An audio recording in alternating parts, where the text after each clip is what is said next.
focusing on sciences and other subjects that will build into engineering and technical skills. The department's spokesperson, Elijah Mhlanga, told SABC News that South Africa's education system was lagging behind the rest of the world in teaching technical and computer skills at school level. Mhlanga says learners are dropping out of school because the country's education system is not offering a wider range of subjects. So now we're joined in studio by Professor Sarah Gravett, the Dean of Education at the University of Johannesburg. Good afternoon, Professor, and thank you for joining us. Thank you. Now, you know, the Education Department spokesperson, Elijah Mhlanga, says that we are lagging behind the rest of the world in technical and computer skills. How true is this? I think the major problem at the moment is connectivity. Yes. Many schools still are not connected, and without connectivity, you're lost. You're lost. Yes. You can't do and really the skills and teach the skills that are required.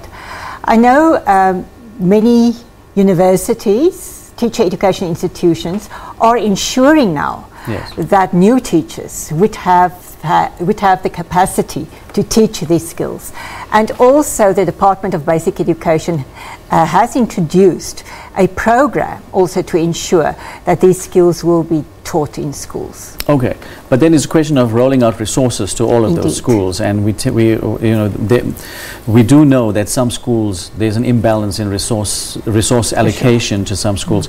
Does this play a role? Oh, most definitely so. One can have excellent teaching in any school. Yes. And I applaud those teachers who, under very difficult circumstances, still deliver excellent education. But of course, it's much easier when you have all the resources, when you have the connectivity, when you have good resources in the classrooms, when you work with learners who come from higher and better socio-economic circumstances. Yes. Of course it's easier to teach. Of course. And then it's the ethos of the training environment that the school presents that the pupil is confronted with, and that's going to determine the results that he puts out. It definitely plays a role. Again, one would find that you have two schools very close to each other, one 4 kilometers from the other one. Yeah. Same socio-economic circumstances, same community, and the one school is doing very well and the other one not. And often when you go to the schools and you look at what it looks like physically, and not necessarily that there are many more resources, but it's clean, it's orderly. Then you realize it's the leadership in the school that plays a crucial role, and the commitment of those teachers. Exactly. So definitely the ethos of the school is very important. Sure. And then, you know, teacher characteristics. You know, we are interested in finding out what is the characteristics of a teacher? How does that impact on learning in a positive or a negative way? I think it's very important that teachers understand the development stage of learners at all stages, whether you work with a small child in the foundation phase where it is absolutely crucial that you understand what it means to teach a child in the early years of schooling. Absolutely. And therefore we need to ensure that teachers understand that. And the same with adolescents. You need to understand the characteristics of your students.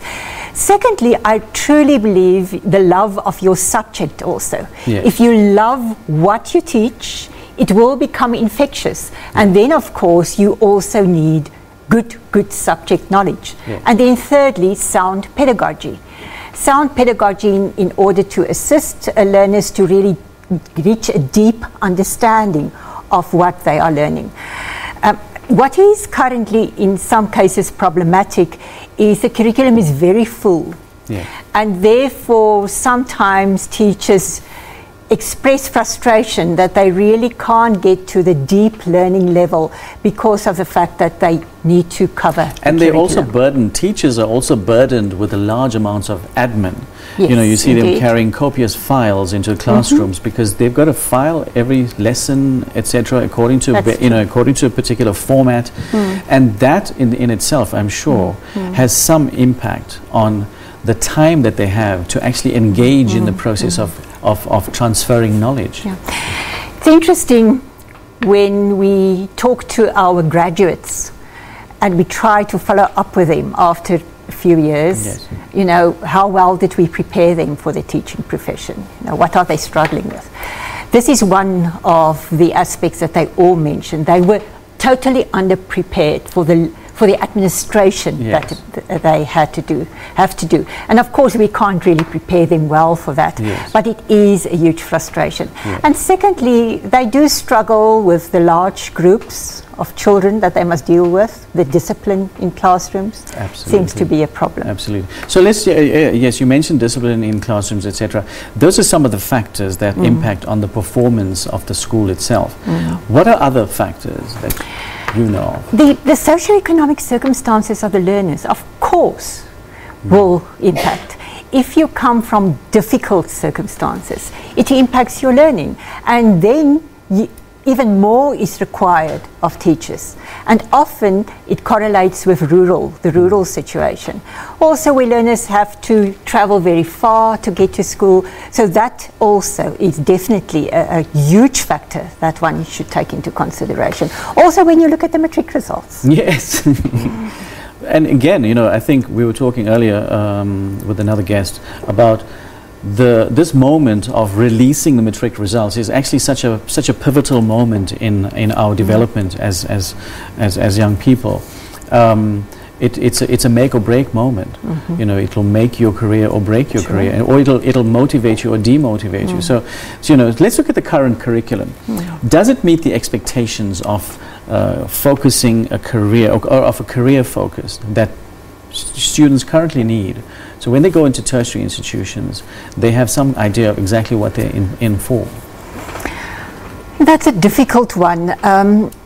Those who go into tertiary institutions are embarking on what they think their career could be. I do think the introduction of the 3 streams within education at school level, the vocational and the technical stream and the academic stream, is an important development, because that will open the door to more learners who would be able to have certain skills even at the end of the matric, and not rely on tertiary education necessarily. To take them into their careers. Yes, and you know, not everybody should go to university. We need the technical knowledge also for the, that is also vital important for the building of our economy. For the economy, and also represented in TVET colleges, yes. the technical and vocational education and training colleges. Well, thank you very much. We'll have to leave it there. Thank you very much indeed, Professor Sarah Gravett, Dean of Education at the University of Johannesburg. Thank you very much. Thank you. Now, as the country awaits the 2018 matric results, there's more uncertainty for learners and parents at Ramokoka village near Rustenburg in the northwest. Pupils did not write their final year exams due to violent protests that led to the torching of 2 schools. The community is unhappy about the leadership of Khosi Joy Ramokoka, accusing him of maladministration and misuse of mining royalties. Selwana Kakao reports.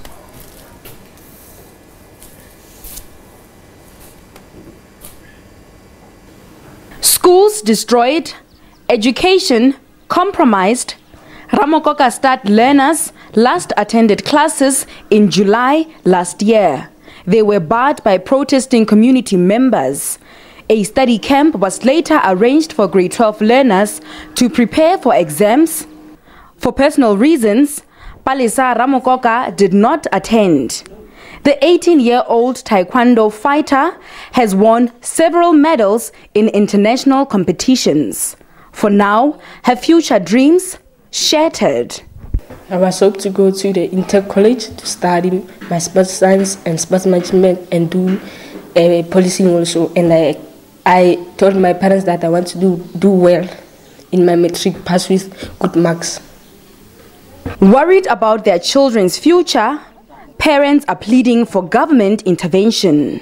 We would have really wanted for our children to go to school so that we could know whether they passed or not.